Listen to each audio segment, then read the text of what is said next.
Hello guys, andito na ako sa bahay ng aking kaibigan. Dito siya nakatira sa bahay ng gobyerno ng Japan. Ako rin kasi parehas lang kami. Ito ang bahay ng gobyerno. Ayan, hanggang doon yan. Ayan, ang pabahay ng gobyerno. Ayan, ang apartment. Ayan. Ayan siya.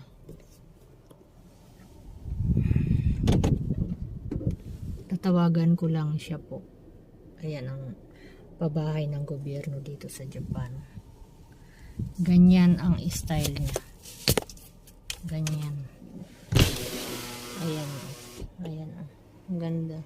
Apartment yan, pabahay ng gobyerno dito sa Japan. Ayan. Yan mga walang kakayahan